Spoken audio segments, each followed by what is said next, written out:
Okay, so last night we started talking about the story Kamsa and Bar Kamsa. We said obviously many different layers of interpretation, many different ways to understand the story. So we spoke about one last night. Speak tonight about a different one, maybe two if we have time. But we'll start off with a less politically correct version. So again, the story we remember. Kamsa, Bar Kamsa. Kamsa doesn't show up. Bar Kamsa gets invited to the dinner, right? And the whole incident that happens there. And there's really a story within a story, because there's what happens with Bar Kamsa, and then he decides to go. He sends off to the Roman emperor. The Jews are rebelling against Jews and the Korban, and the whole story.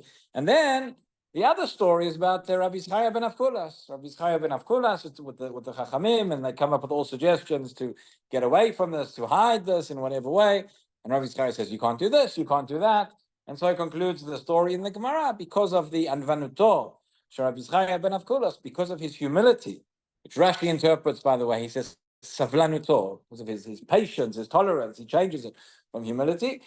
But that was what led to this whole to this whole incident. So I mentioned last night that Kamsa seems to get a bit of a bad rap in the story, right? Because Kamsa's not even there. So it may be that the host of the Suda, who, I don't know, we're used to thinking of this. We think about the story. You think, Bar Kamsa, what did he do wrong? He came, he was embarrassed. He, was it so bad? He's offering to pay for the whole party. He's offering to do whatever it is. Just don't embarrass him. And the host, who is unnamed, who we don't know who he is, he's unmentioned. Well, his name is not mentioned, right? We think that he's the one at fault. But maybe we can reverse it as well. There are those who think Khatam Sofer goes in a similar direction to this. So think about it for a moment, right? Bar Kamsa, we don't know so much about him. We don't know, but for a person to come because he didn't get his way, okay, he was embarrassed. On the one hand, we talk about embarrassment, we talk about the power of shame. That's certainly one lesson that we can learn from this from the story. But everybody here has been embarrassed in one way or another at some point in their lives. Right? How many of you, as a result of that, went and decided to go and destroy the Jewish people? Hopefully not no one in this room. Right? And this is quite an extreme reaction. Okay, he didn't get his way. He had a bad experience, whatever. He's now going to go. Last night I said, cut off your nose to spite your face. It's much worse than that. Things didn't go the way you wanted, so now you're going to go. And why is he going and speaking to the Roman emperor? He knows where this is going to lead. There's only one direction this can go. You're going to go. You're going to burn down the whole country. You're going to go get the temple destroyed. You're going to have the Jewish people go into exile, all because you didn't get your way. At best, this is very, very childish and very, very selfish. But at worst, it's very, very malicious. Meaning, maybe Bar Kamsa is not such an innocent person to start off with. Right? Bar Kamsa, we think about the fact, why was he persona non grata in the first place? Maybe he was persona non grata in the first place because he was a Russian. He was a wicked person. And his deeds, what he did at the end, is proof of that.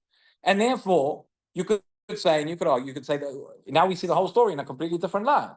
This person, we all have, as much as we talk about Achdut, as much as we talk about unity, and there are people, there are individuals that nobody would want to have at their party, right? Okay. Imagine if, well, I'm not going to mention names, but somebody that walks in, this guy, he's out the fold completely. So they say, he says, please, can I stay? The host says, no, you don't belong here. You're not part of this. He says, I'll pay you money for it. This isn't about money. This is about principle. This is, you shouldn't be here.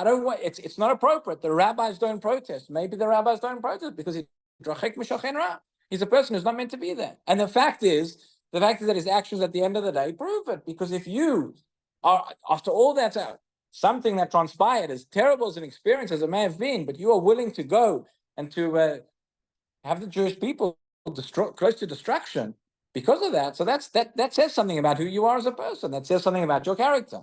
And therefore, it may be. So the Khatam Sofer suggests when we say afterwards the Anvanutosh as Rabbi Yitzchak ben Avkulas, he says maybe that was the machlok. That was the argument between Rabbi Yitzchak ben Avkulas and the Chachamim. The Chachamim were saying he shouldn't have been there in the first place. Get rid of him. And when Rabbi Yitzchak ben Avkulas comes along and he says, well, that people will say that if you put a mum in a kodshim, right, that then you're chayav mita. People will say that you can bring this kind of korban or whatever. He says, he was talking in code. He says, that's not the issue. Rabbi Yisrael ben Avkulas is worried that everybody's going to know what happened, and everybody's going to go back and talk about the story and talk about the fact that Chachamim wanted to throw him out. And Rabbi Yisrael says, we need to be a bit more tolerant. We need to accept him. We need to accept, I think there's an amazing Tosefta. Rabbi Yisrael ben Avkulas is not mentioned many places in Chazal. But listen to this Tosefta, okay? Tosefta in Shabbat, there's a machloket between Beit Hillel and Beit Shammai regarding muktzah. What does muktzah got to do with kamsa and bar kamsa? So wait.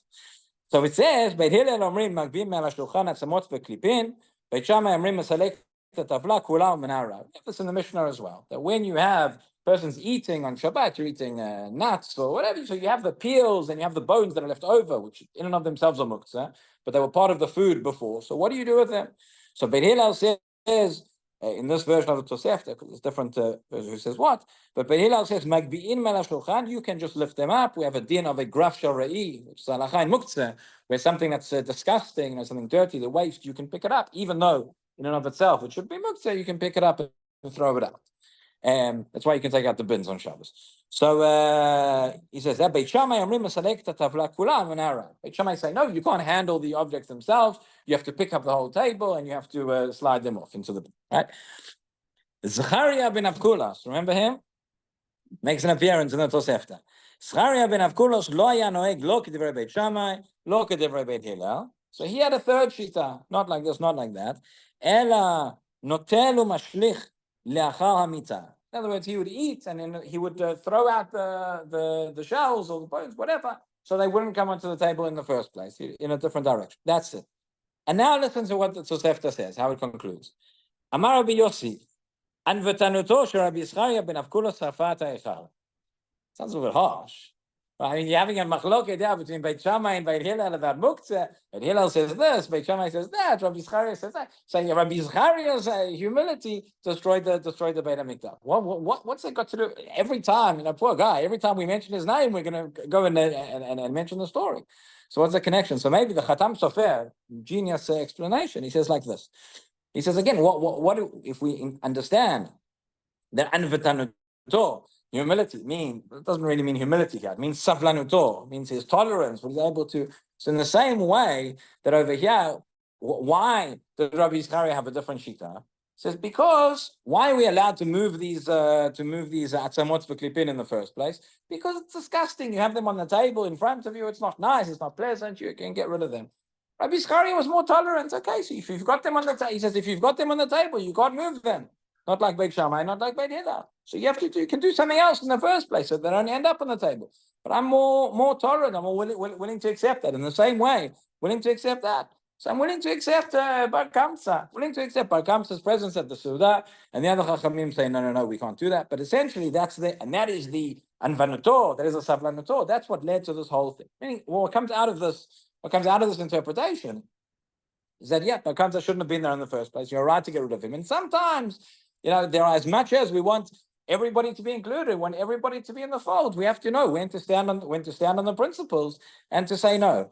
Like I said yesterday, nowadays, more commonly we have the opposite problem, right? Most of the time, we're willing to stand on our principles and forget about that. In one of Rabbi Sachs's books, there's a short book called Celebrating Life.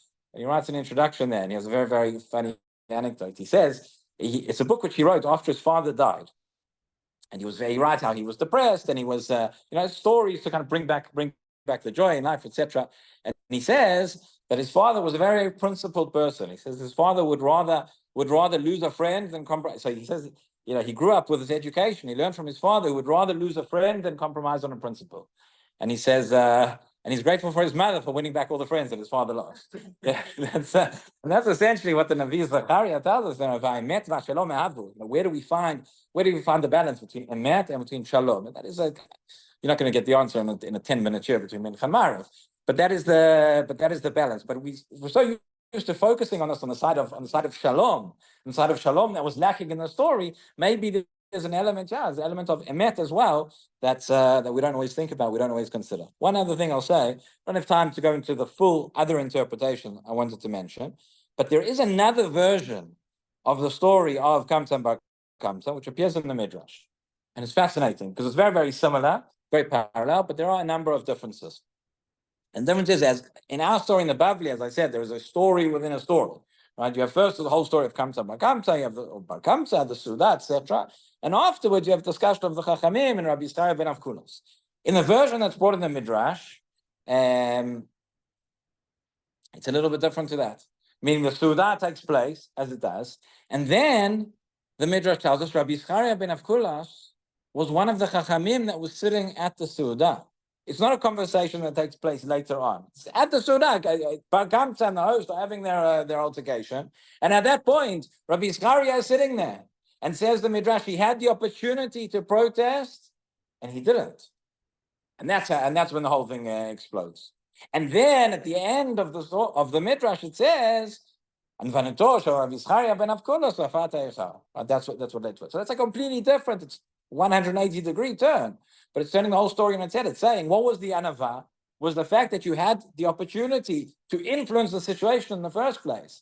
And sometimes we think, who am I? What can I do? What's see injustice that's being carried out. And I say, okay, it's a bad thing, but I'll just walk on and get on with my life. Sometimes you're in a position, and that's what the Midrash makes clear. He had the opportunity to protest, and he chose not to. So that is a problem. So that is another lesson for us that comes out of the story. Rabbi Hanania ben Akash,